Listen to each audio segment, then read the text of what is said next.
स्वागत है दोस्तों आप सभी का आपके अपने YouTube चैनल एग्ज़ाम पैरा पर। मैं फार्मासिस्ट रॉबिन सिंह एक बार फिर से हाजिर हूँ आप सभी के लिए टॉप 25 क्वेश्चंस जो कि हमारा रेलवे फार्मासिस्ट का एग्ज़ाम जो आने वाला है उसके लिए बहुत ज़्यादा इंपॉर्टेंट रहने वाला है। दोस्तों ये 25 क्वेश्चंस जो हैं वो क्वेश्चन हैं जो हमेशा किसी न किसी एग्ज़ाम में पूछे गए हैं। इनको आपको पूरी तरीके से रट के जाना है, ठीक है ना। और शुरू करेंगे हम अपना आज का सेशन। और सेशन शुरू करने से पहले दोस्तों अगर आपने चैनल को सब्सक्राइब नहीं किया तो प्लीज़ सब्सक्राइब करने, वीडियो को लाइक करने और अपने दोस्तों तक जरूर शेयर कर दें। तो शुरू करेंगे अपना आज का सेशन। देखिए हमारा पहला क्वेश्चन क्या कह रहा है कि the magic remedies act was passed and enforced in the year. Magic remedies act हमारा कब पास हुआ और कब लागू हुआ, तो आप बताएंगे जाकर 1954। Very very very important question है, किसी न किसी एग्जाम में टपक पड़ता है। तो the magic remedies act was passed 1954 और लागू भी हुआ हमारा 1954 से। फिर क्वेश्चन नंबर 2 पे चलेंगे जाकर के in Wilson disease a condition of excess storage of what. Wilson disease में क्या हमारा एक्सेस स्टोर हो जाता है, मतलब बॉडी के अंदर कौन सा मेटल है या कौन सी धातु है जो बॉडी के अंदर एक्सेस ज़्यादा से ज़्यादा अमाउंट में जमा हो जाती है, एक्सेस अमाउंट में जमा हो जाती है। तो आप बताएंगे जाकर ये कॉपर। कॉपर अगर बॉडी के अंदर ज़्यादा अमाउंट में जमा हो जाएगा तो कौन सी डिसीज़ हो जाएगी, आप बताएंगे विल्सन डिसीज़, ठीक है ना, विल्सन डिसीज़ हो जाएगी जाकर के। अभी देखिए यहाँ पे एक्ट कुछ और इंपॉर्टेंट एक्ट हैं, जैसे पॉइजन एक्ट पूछ लिया जाता है 1919, ठीक है। एक पेटेंट एक्ट आ जाता है जो कि 1970 में आया था जाकर के। एक MTP medical termination of pregnancy act 1971 में आया था जाकर के, और इसका रूल 1974 में आया था जाकर के। ये सारी इंपॉर्टेंट क्वेश्चन है, ठीक है ना। फिर बढ़ेंगे अगले क्वेश्चन की तरफ। मैकेनिज्म, अब देखिए यहाँ पे क्या कह रहा है, एक मिनट थोड़ा सा रुक जाए। हाँ देखिए क्या कह रहा है, कह रहा है mechanism of action of anti diabetic drug pioglitazone used in type 2 diabetes act by. जो पायोग्लायाजोन होता है जाकर के हमारा केमिकल जो टाइप 2 डायबिटीज़ में इस्तेमाल होता है, इसका मैकेनिज्म ऑफ एक्शन क्या है, तो आप बताएंगे जाकर के ये स्टिमुलेट कर देता है इंसुलिन की सेंसिटिविटी को। तो इंक्रीजिंग इंसुलिन सेंसिटिविटी, देखिए इंक्रीज़ कर देता है इंसुलिन की सेंसिटिविटी को। सपोज दैट यहाँ से इंसुलिन हमारा कम रिलीज़ हो रहा है तो ये जाकर के और ज़्यादा रिलीज़ करवा देता है, ठीक है। तो इंसुलिन जब पहुँचता है ब्लड में तो ब्लड में जो हमारा होता है जाकर के ग्लूकोज, इस ग्लूकोज को उठा करके बॉडी सेल्स के अंदर डालना शुरू कर देता है, ठीक है। तो ये होता है पायोग्लायाजोन। अब अगले क्वेश्चन की तरफ पढ़ेंगे, कह रहा है इन शुगर कोटिंग टैबलेट सब कोटिंग इज टू डन। देखिए सब कोटिंग क्यों करते हैं हम लोग, शुगर कोटिंग में एक स्टेप होता है सब कोटिंग का। तो सब कोटिंग इसलिए करते हैं क्योंकि इंक्रीज हो जाए बल्क, हमारी टैबलेट का बल्क इंक्रीज हो जाए, ठीक है। To round the edges and build up the tablet size, tablet का साइज हमारा बड़ा हो जाए और राउंड द एजेस और उसके किनारे जो है राउंड हो जाए। तो इन शुगर कोटिंग टैबलेट सब कोटिंग इज डन, यहाँ पे सब कोटिंग के बारे में पूछा गया, जहाँ आप सब कोटिंग देख लेना वहाँ यही आंसर कर देना, to round the edges and build up the tablet size. फिर क्वेश्चन नंबर 5 पे चलेंगे जाकर के, इंपॉर्टेंट क्वेश्चन रहने वाला है, कह रहा है water resistance glass container tested by measuring. जो वाटर रेजिस्टेंस ग्लास कंटेनर होता है उसको हम लोग टेस्टेड करते हैं क्या मेज़र करने के लिए, तो आप बताएंगे जाकर के amount of alkali release into water. हम लोग ये देखते हैं कि एल्कली का जो अमाउंट है जो रिलीज होता है वाटर में वो कितना है, ठीक है ना। इसीलिए हम लोग water resistance glass container test करते हैं जाकर के। जो वाटर रेजिस्टेंस ग्लास कंटेनर है उनको टेस्ट करने का मकसद क्या होता है, हम लोग ये देखते हैं कि अमाउंट ऑफ एल्कली कितना रिलीज हो रहा है वाटर में, ठीक है। क्वेश्चन नंबर 6 देखिए क्या कह रहा है, कह रहा है मेम्ब्रेन फिल्टर टेस्टेड बाई। जो मेम्ब्रेन फिल्टर है उसको कैसे टेस्ट करेंगे, bubble point test. The right answer is bubble point test. फिर हाँ अब यहाँ पे मेम्ब्रेन फिल्टर हमारा बना किसका होता है, तो आप बताएंगे सेल्यूलोज का। सिड्ज फिल्टर किसका बना होता है, तो एस्बेस्टस का। और दोनों ही ये किसके उदाहरण हैं, तो आप बताएंगे जाकर के जो मैकेनिकल हमारा होता है जाकर के स्टरलाइजेशन, उन दोनों का उदाहरण होते हैं मेम्ब्रेन फिल्टर और सिड्ज फिल्टर। सिड्ज फिल्टर हमारा एस्बेस्टस का बना होता है और मेम्ब्रेन फिल्टर हमारा सेलुलोज का बना होता है। अब कह रहा है कि मेम्ब्रेन फिल्टर टेस्टेड बाई, इसको हम लोग कैसे टेस्ट करते हैं, तो बबल पॉइंट टेस्ट, ठीक है। अब अगले क्वेश्चन भी पढ़ेंगे, कह रहा है alkaline diuresis is done for the treatment of poisoning due to. तो कह रहा है एल्कलीन डायूरेसिस, डायूरेसिस का मतलब हम लोग पेशेंट के यूरिन को आउटपुट को बढ़ाते हैं, उसको कह देते हैं डायूरेसिस। डायूरेटिक से बना डायूरेसिस। और एल्कलीन का मतलब होता है जाकर के जो बेसिक हो। तो ये किस केस में करते हैं, फिनोबार्बिटोन की। अगर फिनोबार्बिटोन या बार्बिचुरेट्स की पॉइजनिंग हो जाए जिसका नेचर होता है एसिडिक, तो इस एसिड को न्यूट्रल करने के लिए हम लोग बेस मिलाएंगे। भाई अम्ल को क्षार से ही तो न्यूट्रल किया जा सकता है, तो तो अब जो एल्कलीन डायूरेसिस है इसीलिए करवाया जाता है चूँकि कार्बामेट्स की या फिनोबार्बिटोन की जो पॉइजनिंग होती है जाकर के फिनोबार्बिटोन से बार्बिचुरेट्स की जो पॉइजनिंग होती है इसकी प्रकृति कैसी होती है, ये होती है एसिडिक, अम्लीय, और इस अम्ल को कम करने के लिए हम लोग एल्कलीन डायूरेसिस करवा देते हैं, जिससे क्या होता है अम्ल हमारा न्यूट्रल हो जाता है जाकर के। ठीक है, तो इसको याद रखेंगे कि alkaline diuresis is done for the treatment of poisoning due to phenobarbitone. अगर फिनोबार्बिटोन की पॉइजनिंग होती है तो एल्कलीन डायूरेसिस करवाएंगे। ठीक है, क्वेश्चन नंबर 8 कह रहा therapeutics index is a measure of.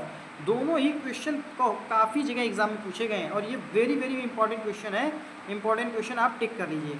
Therapeutics index is a measure of, बता देना सेफ्टी, सेफ्टी का मेजर होता है थेराप्यूटिक्स इंडेक्स। आप देखिए क्या कह रहा है, कह रहा है in which of the following phase of clinical trial of drugs ethical clearance is not required. Important question रहने वाला है हमारा। तो फेज़ 4 में हमें जो है कोई भी एथिकल क्लियरेंस की रिक्वायरमेंट नहीं होती है। यहाँ पे देखिए एक होता है pre clinical trial. Pre clinical trial हमारा होता है एनिमल पे, और उसके बाद फिर एक होता है क्लिनिकल ट्रायल। जब प्री क्लिनिकल ट्रायल पास हो जाता है किसी भी मेडिसिन का, जिसको हम लोग करते हैं एनिमल के ऊपर, जब ये पास हो जाता है तो हम लोग करते हैं क्लिनिकल ट्रायल, और इस क्लिनिकल ट्रायल पे हम लोग ह्यूमन्स का इस्तेमाल करते हैं। ठीक है, अब क्लिनिकल ट्रायल में कितने चरण होते हैं, phase 0, phase 1, phase 2, phase 3, phase 4, इतने चरण होते हैं। यानी 1, 2, 3, 4 तो वहीं, और एक फेज़ 0 भी होता है, तो यहाँ पे 5 चरण होते हैं जाकर के क्लिनिकल ट्रायल पे। क्वेश्चन नंबर 10 देखिए क्या कह रहा है, कह रहा है inter dose interval depends on. जो इंटर डोज इंटरवल है वो किस पे डिपेंड करता है, आप बताएंगे half life of drug. Drug की हाफ लाइफ पे डिपेंड करता है इंटर डोज इंटरवल। एक क्वेश्चन इंपॉर्टेंट है आपका, किसी न किसी फार्मासिस्ट एग्जाम में पूछे जरूर गए ये question. Which anti hypertensive also finds use in alopecia. देखिए कितना अच्छा शानदार क्वेश्चन है। मिनटॉप आपने सुना है, मिनटॉप ऑयल। मिनटॉप ऑयल 5% और 10%, जितने भी अपोलो फार्मेसी में काम कर रहे हैं या इधर उधर अपोलो फार्मेसी की मेनली बात करेंगे, वहाँ पे मिनटॉप बहुत बिकता है। ठीक है, तो मिनटॉप में मिनॉक्सीडिल होता है, और ये मिनॉक्सीडिल क्या करता है, जो गंजेपन की शिकायत है, जो एलोपेशिया है, उसको कम करने में सहायता करता है, और ये एंटी हाइपरटेंसिव क्लास की मेडिसिन है। ठीक है ना, तो the right answer is minoxidil. कह रहा है which anti hypertensive also find use in alopecia. कौन सी एंटी हाइपरटेंसिव ऐसी है जिसको हम लोग एलोपेशिया में भी इस्तेमाल कर सकते हैं, आप बताएंगे मिनॉक्सीडिल। फिर अगले क्वेश्चन की तरफ पढ़ेंगे, क्वेश्चन नंबर 12 देखिए क्या कह रहा है stalagmometer is use for the measurement of. जो स्टेल्गमोमीटर है उसको हम लोग किसके मेजरमेंट में इस्तेमाल करते हैं, तो आप बताएंगे surface tension of liquid. Liquid के सरफेस टेंशन में जो है हम लोग इस्तेमाल करते हैं, मेजर करने के लिए इस्तेमाल करते हैं स्टेल्गमोमीटर। फिर अगले क्वेश्चन की तरफ पढ़ेंगे। देखिए एक जनरल साइंस क्वेश्चन है कि वाटर की जो ड्रॉप्स होती है, जो पानी बरसता है हमारा, वो हमेशा गोल होता है। क्यों होता है, वहाँ पे आप बता देंगे सरफेस टेंशन की वजह से होता है। अब कह रहा है due to incompatibility reason paraben should not be added as preservative in haematinics syrup. कह रहा है जो भी हिमैटेनिक्स सिरप है, जो आयरन को बढ़ाने वाले सिरप है बॉडी में, उनमें इनकॉम्पेटिबिलिटी के रीज़न की वजह से हम लोग पैराबीन नहीं ऐड करते हैं या नहीं करना चाहिए। तो क्या कारण होता है जाकर के, सॉरी यहाँ पे क्या है, यहाँ पे मैंने आंसर और क्वेश्चन साथ में बता दिया आपको। कह रहा है कि due to incompatibility reason paraben should not be added as preservative in which. तो इन विच के बाद आपको सीधे आंसर करना है हिमैटेनिक सिरप। जो हिमैटेनिक सिरप है उसमें इनकॉम्पेटिबिलिटी ना हो जाए पैराबीन्स के साथ, इसीलिए हम लोग ऐड नहीं करते हैं पैराबीन्स को हिमैटेनिक सिरप में। Due to incompatibility reason parabens should not be added as preservative in haematinic syrup. कह रहा है हिमैटेनिक सिरप में प्रिजर्वेटिव की तरह हम प्रिजर्वेटिव के रूप में पैराबीन्स का इस्तेमाल नहीं करते हैं। क्यों, क्योंकि ऐसा ना हो कि वहाँ पे इंट्रैक्शन हो जाए, इनकॉम्पेटिबिलिटी हो जाए। ठीक है, क्वेश्चन नंबर 14 देखिए क्या कह रहा है, बहुत ही अच्छा क्वेश्चन कह रहा है fluids or semi fluid system containing hydrated granules in a dispersion medium are known as. कह रहा फ्लूइड्स या तो लिक्विड हो या सेमी फ्लूइड्स यानी सेमी लिक्विड हो, जिसमें कंटेंट जो कंटेन करता हो हाइड्रेटेड ग्रेन्यूल्स कंटेन करता हो in dispersion medium are known as. इसको क्या कहेंगे, तो जेल्स कहेंगे। इसको क्या कहेंगे जाकर के, जेल्स कह देंगे। कई एग्जाम में ये क्वेश्चन पूछा गया है आपका। क्वेश्चन नंबर 15 देखिए क्या कह रहा है, बहुत ही शानदार question. The dip tube in an aerosol container is made from one of the following. जो डिप ट्यूब होता है एरोसोल कंटेनर में, जो डिप ट्यूब होता है जाकर के, ठीक है ना, वो किसका बना हुआ होता है, तो आप बताएंगे जाकर के पॉलीप्रोपाइलिन का बना हुआ होता है हमारा डिप ट्यूब। फिर क्वेश्चन नंबर 16 पे चलें, उसके पहले दोस्तों अगर आपको ये वीडियो अच्छा लग रहा हो तो प्लीज़ हमारे इस चैनल एग्जाम पैरा को सब्सक्राइब कर लीजिए, वीडियो को लाइक कर दीजिए और अपने दोस्तों तक जरूर शेयर कर दीजिए। हम आपके लिए इसी तरीके से कंटेंट लाते रहेंगे और जो भी फार्मासिस्ट एग्ज़ाम से रिलेटेड चीज़ें हैं वो आपको शेयर करते रहेंगे। बढ़ेंगे अगले क्वेश्चन की तरफ। देखिए क्या कह रहा है, alpha 1 blocker without any effect on blood pressure is. कह रहा है अल्फा 1 ब्लॉकर कैटेगरी की ड्रग जो कोई भी इफेक्ट नहीं डालता है जाकर के ब्लड प्रेशर पे, वो कौन सी है? तो क्या टैम्सुलोसिन है? तो आप आंसर करेंगे इट इज़ अ टैम्सुलोसिन। टैम्सुलोसिन हमारी एक ऐसी अल्फा 1 ब्लॉकर ड्रग है जो कि कोई भी इफेक्ट नहीं डालती है हमारा ब्लड प्रेशर पे, ठीक है ना। ब्लड प्रेशर को किससे नापते हैं? इस स्फैग्नोमैनोमीटर से नापते हैं जाकर के ब्लड प्रेशर, ठीक है ना। ब्लड प्रेशर होता कितना है? 120/80 होता है जाकर के। सिस्टोलिक होता है 120, डायस्टोलिक होता है 80। WHO के हिसाब से 140 होता है जाकर के सिस्टोलिक और 90 होता है जाकर के आपका डायस्टोलिक, ठीक है ना। फिर अगले क्वेश्चन पे देखिए हमारा अगला क्वेश्चन क्या कह रहा है। कह रहा है mode of action of clonidine is mediated by which of the following receptor. जो मैकेनिज्म ऑफ एक्शन या मोड ऑफ एक्शन है क्लोनिडीन का, वो किस mediated by which of the किस रिसेप्टर के थ्रू होता है जाकर के? तो आप बताएंगे अल्फा 2 रिसेप्टर। अल्फा 2 रिसेप्टर के माध्यम से क्लोनिडीन जाकर के अपना असर दिखाती है। फिर अगले क्वेश्चन भी पढ़ेंगे। देखिए यहाँ पे हमारा क्वेश्चन रिपीट हो गया है। क्वेश्चन 16 के बाद क्वेश्चन नंबर फिर से 15 पड़ गया है, लेकिन ऐसा नहीं है। अब हम लोग 16-17 नंबर पे आ चुके हैं, लेकिन यहाँ पे 16 है। एंटीडोट फॉर निकोटिनिक पॉइजनिंग, बहुत ही अच्छा क्वेश्चन, बहुत ही शानदार question, very very very important question. Nicotinic या नियासिन की पॉइजनिंग में हम लोग क्या इस्तेमाल करते हैं? तो द राइट आंसर इज ट्राईमिथॉर्फेन। ट्राईमिथॉर्फेन का भी इस्तेमाल करते हैं और एक हमारा साल्ट और है उसका भी इस्तेमाल करते हैं जिसका नाम है सक्सामिथोनियम। तो ट्राईमिथॉर्फेन या ट्राईमिथाफेन और सक्सामिथोनियम, एक आपके एग्ज़ाम में ट्राईमिथॉफेन आया था और दूसरे एग्ज़ाम में सक्सामिथोनियम आया था। दोनों ही इंपॉर्टेंट है, दोनों को ही रट लीजिए। क्वेश्चन नंबर 17 पे चलेंगे। क्या कह रहा है? कह रहा है most common dose related side effect of salbutamol. Salbutamol को इस्तेमाल करते हैं तो इसके डोज से रिलेटेड जो मोस्ट कॉमन दिक्कत जो होती है जाकर के वो क्या होती है? तो आप बताएंगे जाकर के ट्रिमर्स कर देता है, ट्रिमर्स। कहीं कहीं पे पैल्पिटेशन भी होता है। तो अभी जो एग्ज़ाम जहाँ से मैंने ये क्वेश्चन उठाया वहाँ पे उन्होंने ट्रिमर्स को कंसीडर किया था। अगर सालबुटामाल का एडवर्स इफेक्ट या मोस्ट कॉमन डोज रिलेटेड अगर साइड इफेक्ट पूछे तो आप ट्रिमर्स कर दीजिए, अगर ट्रिमर्स नहीं है तो आप पैल्पिटेशन भी कर सकते हैं। फिर क्वेश्चन नंबर 18 पे चलते हैं। देखिए क्या कह रहा है। कह रहा है which drug prevents release of leukotriene and histamine from mast cell. समझिए कितना बेहतरीन क्वेश्चन है। यहाँ पे केवल ल्यूकोट्रीन के बारे में नहीं कह रहा है, आल्सो वो कह रहा है हिस्टामिन के बारे में, फ्रॉम मास्ट सेल। कह रहा है कौन सी ड्रग ऐसी है जो प्रिवेंट करती है, रोकती है रिलीज ऑफ ल्यूकोट्रीन, ल्यूकोट्रीन के रिलीज को, साथ ही साथ हिस्टामिन के रिलीज को। तो निडोक्रोमिल। बहुत ही शानदार, बहुत ही अच्छा क्वेश्चन है। यहाँ पे मॉन्टी लुकास्ट, जैफिर लुकास्ट के तो कई सारे क्वेश्चन मिल जाएंगे, सिट्रजिन लिवोसिट्रजिन के कई सारे क्वेश्चन मिल जाएंगे, फिक्सोफिनाडिन के कई सारे क्वेश्चन मिल जाएंगे। चूँकि आप समझ रहे हैं कि अगर हिस्टामिन की बात होगी तो सिट्रजिन, लिवोसिट्रजिन, ठीक है ना, और फिक्सोफिनाडिन, इन सब की डाइफेनहाइड्रामिन, हाइड्रोक्साजिन, इनकी बात होगी। अगर ल्यूकोट्रीन की बात होगी तो मॉन्टी लुकास्ट की बात होगी जाकर के, जैफिर लुकास्ट की बात होगी। लेकिन अगर इन दोनों की बात होती है जाकर के तो निडोक्रोमिल हमारे आ जाएंगे जाकर के, ठीक है। तो निडोक्रोमिल ऐसा है जो प्रिवेंट करता है ल्यूकोट्रीन और हिस्टामिन दोनों से, दोनों के रिलीज को, ठीक है ना। अब देखिए क्या कह रहा है। कह रहा है the drug which blocks H1 and 5-HT2 receptor is. कौन सी ड्रग ऐसी है जो ब्लॉक करती है जाकर के H1 को और साथ ही साथ 5-HT2 रिसेप्टर को?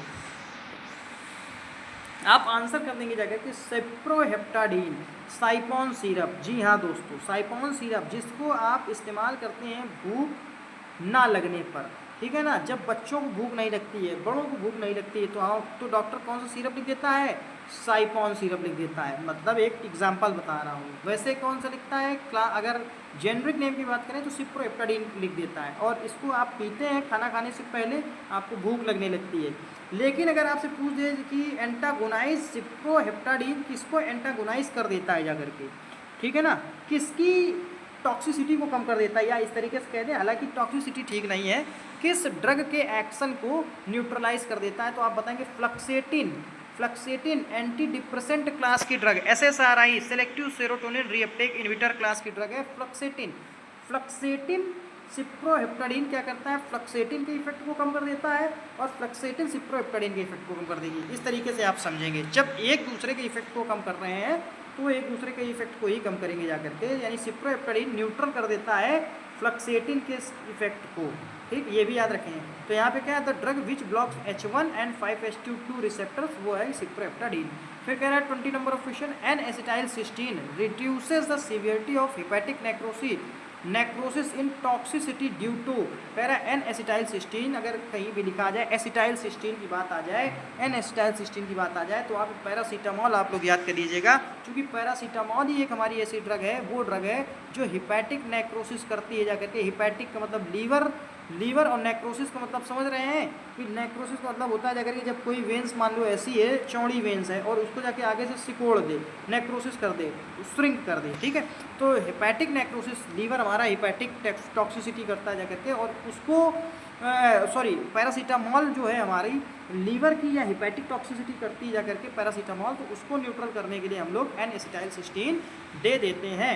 और पैरासीटामॉल का ही दूसरा नाम जो है वो है एसिटामिनोफेन, यानी पैरासीटामॉल उर्फ एसिटामिनोफेन, पैरासीटामॉल उर्फ एसिटामिनोफेन। ठीक है, तो आर्टिकल 18 के तहत उपाधियों का अंत है, लेकिन पैरासीटामॉल की उपाधि का कोई अंत ही नहीं है। ठीक है ना। फिर क्वेश्चन नंबर 21 क्या कह रहा है, कह रहा है digoxin can accumulate in toxic level in patient with, जो डिजॉक्सिन है वो एक्यूमुलेट हो जाता है बॉडी के अंदर, एकत्र हो जाता है टॉक्सिक लेवल पर, जो कि नुकसान भी कर सकता है एकत्र होने पर, ज़्यादा एकत्र हो गया तो। किन पेशेंट्स में, जिनमें रीनल इंसफिशियंसी होती है, यानी जिनमें किडनी सही तरीके से काम नहीं कर रही होती है, उसमें हमारा डिजॉक्सिन एक्यूमुलेट हो सकता है टॉक्सिक लेवल तक। ठीक है, चूँकि वो एक्सक्रीट आउट ही नहीं हो पा रहा है डिजॉक्सिन, और एक्सक्रीट आउट करने का काम होता है हमारा किडनी का।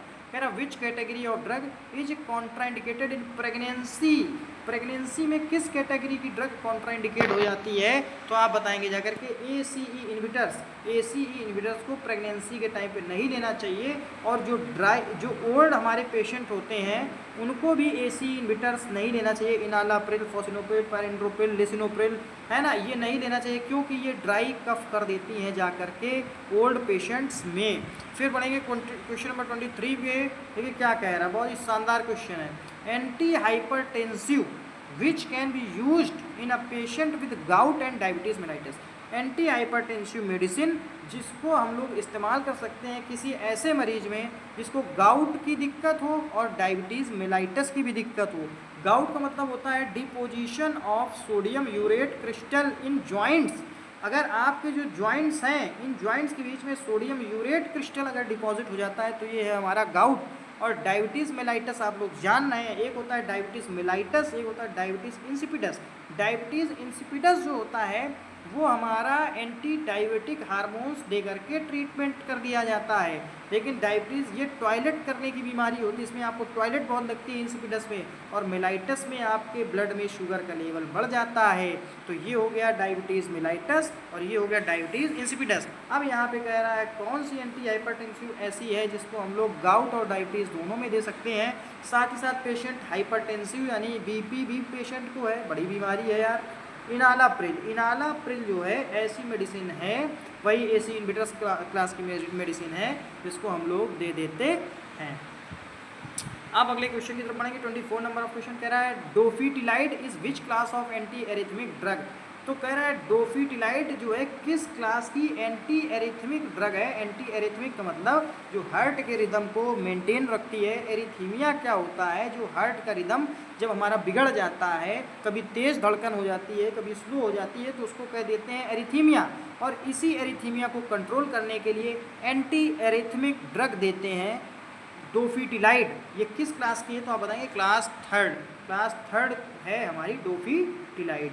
अब अगले क्वेश्चन की तरफ पढ़ेंगे, क्या कह रहा है, कह रहा है vitamin which can be used for the treatment of hyper cholesterolemia, कौन सा विटामिन ऐसा है जिसको हाइपर कोलेस्ट्रोलीमिया की कंडीशन में देते हैं, तो आप बताएंगे the right answer is niacin या निकोटिनिक एसिड। विटामिन B3 आ जाएगा जाकर के। B1 होता है थायामीन, B2 होता है राइबोफ्लेविन, B3 होता है निकोटिनिक एसिड, B5 होता है पेंटोथेनिक एसिड और B6 होता है पेरिडॉक्सिन। B6 को हम लोग देते हैं जब किसी का टीबी का ट्रीटमेंट चल रहा होता है तो आइसोनियाजिड की जो आइसोनियाजिड मेडिसिन है उसकी टॉक्सिसिटी को कम करने के लिए विटामिन B6 देते हैं जाकर के। और क्यों देते हैं? क्योंकि ये न्यूरोटॉक्सिसिटी को जाकर के रोकता है। ठीक है, अब अगले क्वेश्चन की तरफ पढ़ेंगे जाकर के। तो the right answer is niacin. अच्छा, हम लोग अभी क्या कर रहे थे? अभी बता रहे थे जाकर के vitamin B5 pantothenic acid, vitamin B6 pyridoxine, vitamin B7 biotin जिसको विटामिन H कहा जाता है, vitamin B9 folic acid, vitamin B12 cyanocobalamin होता है जाकर के, या मिथाइल कोबालामिन होता है जाकर के।